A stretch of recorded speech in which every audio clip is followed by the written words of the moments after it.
Shalom, Ubrachá, Verbe Briut. A nossa aula de hoje é sobre médicos, remédios e saúde em geral. O que a Torá fala sobre esse assunto? Nós sabemos que a Torá nunca obrigaria uma pessoa a pagar um valor indevido por nada.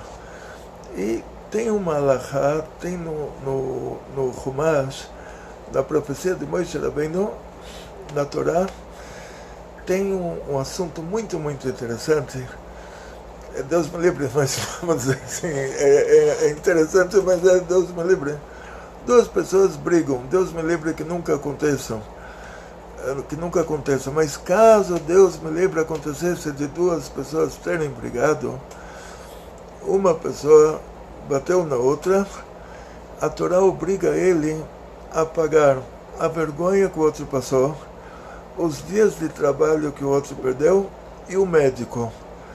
Então, e a Torá nunca obrigaria a pessoa a pagar o médico se o médico não tivesse efeito nenhum, ou se tivesse somente um efeito psicológico.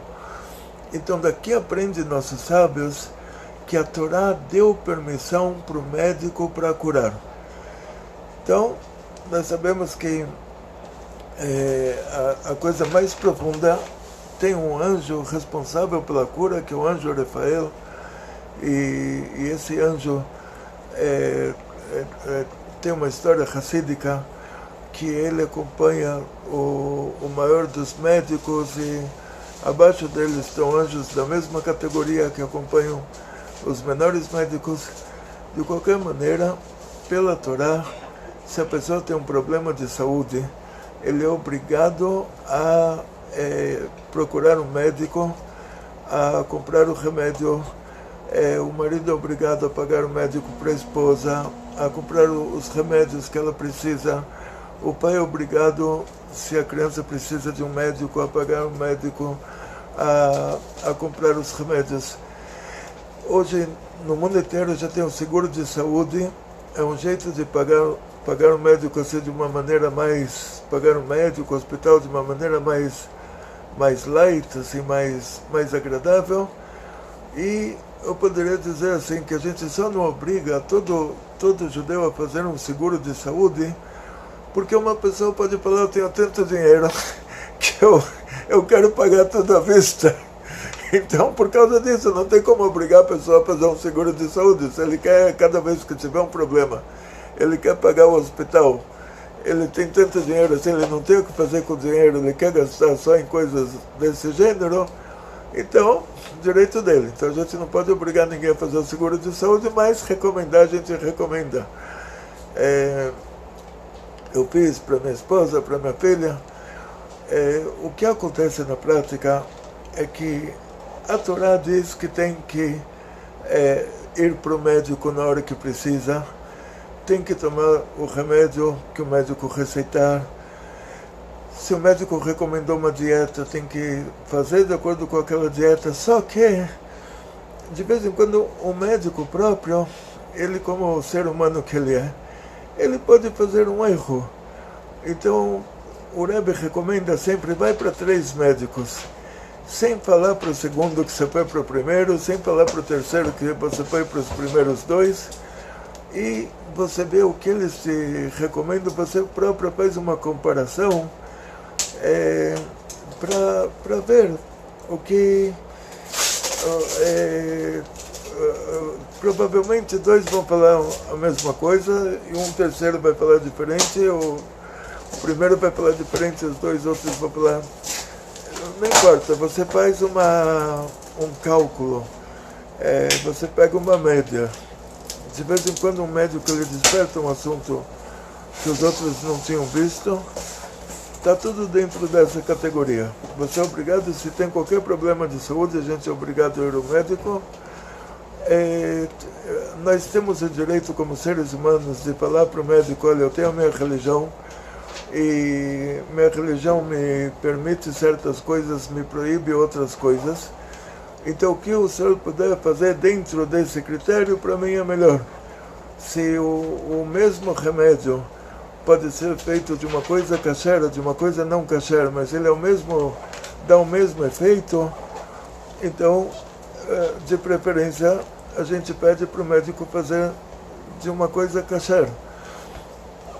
Por exemplo, se a embalagem a cápsula do comprimido, se é feita de glicerina animal ou de glicerina vegetal, a gente compra com glicerina vegetal. E se não tiver, compra com glicerina animal. Mas somos obrigados a ir ao médico a respeitar as instruções que o médico nos dá, porque se a gente não fizer isso pela Torá e a pessoa morre por causa disso, a Torá considera que ele se suicidou. Então, se a gente não fizer nada para salvar a nossa saúde, é considerado que a gente está se matando. Então, continuação. Tem pessoas que são hipocondríacas. Então, tem gente que gosta de um médico, gosta de um remédio, acaba ficando viciado em remédios e acha que está fazendo coisa boa, acha que, olha, a Torá fala para ir para o médico, então espirrei, vou para o médico, qualquer coisa antibiótico. O antibiótico, ele mata as células malignas, mas ele mata a doença, mas ele também mata coisas boas que a gente tem no corpo. Então, só toma antibiótico se o médico receitar. As crianças também, eles desenvolvem uma proteção. Então, só dá antibiótico para a criança se o médico receitar. Quer dizer, essa é uma regra básica também. Da mesma maneira que a pessoa não pode deixar de ir para o médico, deixar de tomar o remédio, ela não tem que fazer disso uma religião também. Não tem que fazer disso uma avodah zarah. Então, quando se trata de certas dietas, a pessoa está com uma anemia e o médico recomenda uma dieta que parte disso não é kasher. A gente pede para o médico, a gente vai para uma nutricionista e fala para o nutricionista, olha, eu por motivos religiosos tem coisas que eu posso comer, tem coisas que eu não posso comer. Eu queria saber essa dieta que me foi dada, o que daria para substituir nela de coisas que eu posso comer.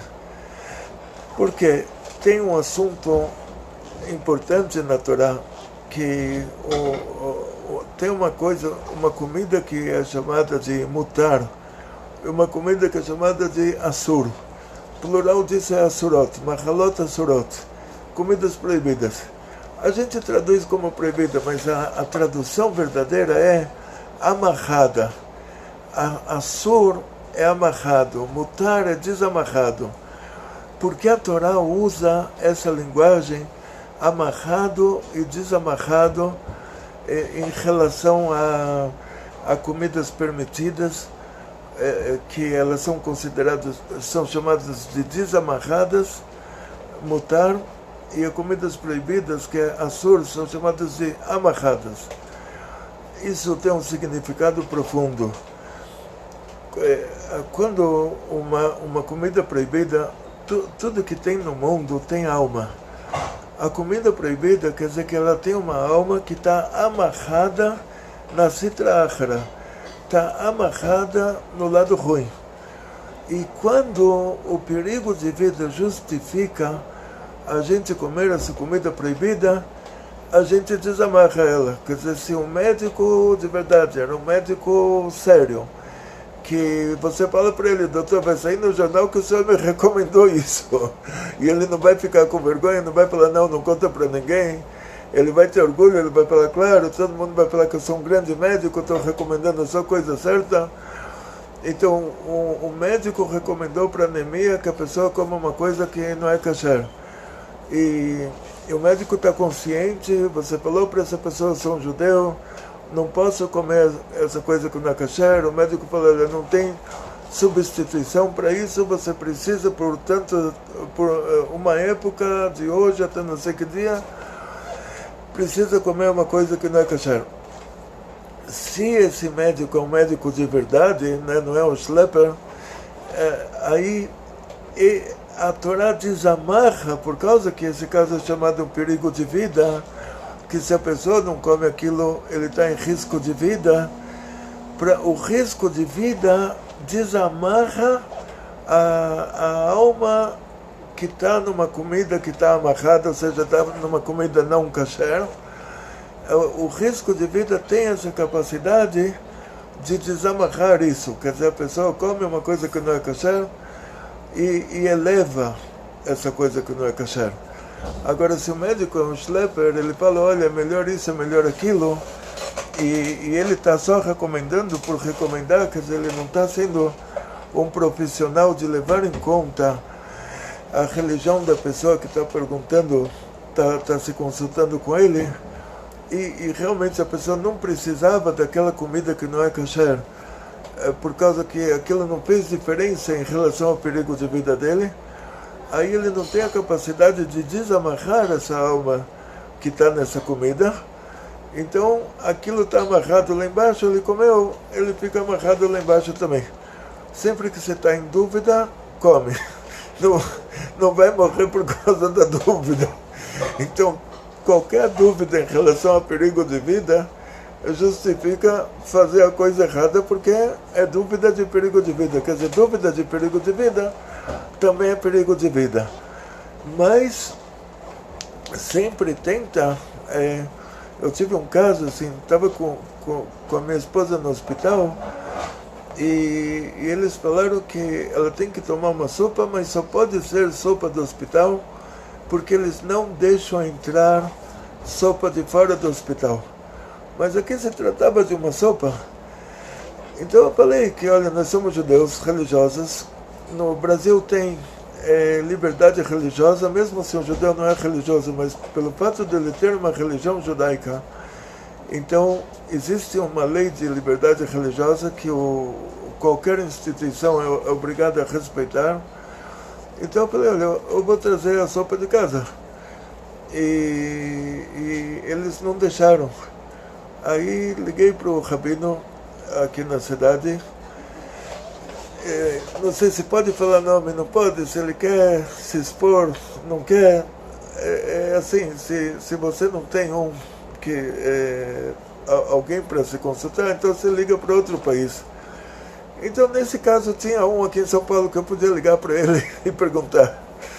Aí ele me falou, olha, fala para o hospital que vocês não vão comer, porque não é kasher, então ela não vai comer porque não é kasher.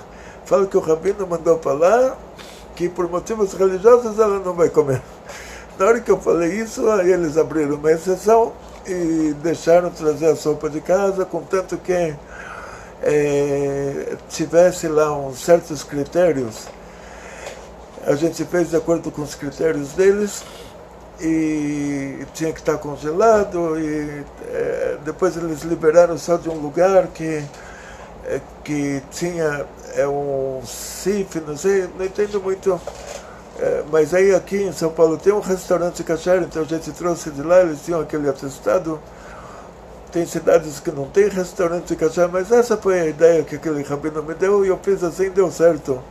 Na hora que eu falei que, olha, por motivos religiosos ela não vai comer nada aqui, aí eles já ficaram com medo que acontecesse para ela alguma coisa e que o hospital, se fosse acusado de discriminação religiosa, eles teriam um problema. E outra vez foi o contrário. A gente estava em Pesach, ela tinha que comer minha esposa estava hospitalizada em Pesach, e ela tinha que comer uma coisa que não era kasher de Pesach. E aí realmente tinha que comer aquilo, era uma vitamina, não sei, algum aditivo. Não me lembro exatamente como se falou isso em português, mas aí o rabino falou, olha, mistura com alguma coisa amarga e toma. Quer dizer, pelo menos não tem proveito que você está bebendo isso. Ou seja, tem casos que a gente tem que falar um não, tem casos que a gente fala um sim. E como você vai saber esse caso? Sempre que você está na dúvida, fala sim. Ou seja, não vai se expor ao perigo por querer fazer mais do que precisa, porque pela Torá uma dúvida de perigo de vida é o próprio perigo de vida. Então isso te dá o poder de desamarrar uma coisa que é proibida, tipo assim, a Torá não fala que é proibido tomar veneno, porque o veneno na quantidade certa, ele é o remédio. O remédio na overdose, ele volta a ser veneno. Então, de vez em quando, cai nitzutzot lá de cima, em coisas proibidas, para que a gente, numa situação de perigo de vida, a gente coma essas coisas proibidas. Tipo, uma pessoa nunca tomaria um veneno, mas na hora que ele precisa do remédio, o remédio é feito do veneno, e ele precisou daquele remédio para se curar, a gente eleva o lado espiritual que tem naquele remédio. Então, sempre a gente está ou elevando o lado espiritual da comida, ou o lado espiritual da comida está levando a gente para baixo. Dependendo do nível de kashrut, e até uma comida kasher, se ela é comida numa época, tipo assim, a pessoa no Yom Kippur, sem precisar, sem motivo de perigo de vida, dia de jejum como Yom Kippur, o jejum da Torá, ele comeu uma comida kasher, isso, ele fez uma transgressão à lei judaica. Ou, por exemplo, uma comida que é kasher hoje, não é kasher em Pesach. Mas o contrário, sim, uma comida de Pesach é kasher o ano inteiro, só não nos dias de jejum. Então, a gente vai, pouco a pouco, a gente vai aprendendo. Queria agradecer a Bianca da Rondônia pela pergunta. Sempre que tiver perguntas, é melhor mandar direto. E se tiver uma pergunta sobre a pergunta, a gente faz outra aula, dá uma resposta mais detalhada. E muito sucesso, muita saúde, muito dinheiro, muitas felicidades. Não se esqueçam de colocar um joinha no vídeo e se inscrever no nosso canal, clicar no sininho com 2 risquinhos e tudo mais. Hatzlachá, bריאות, פרנסה בשפע וכל טוב.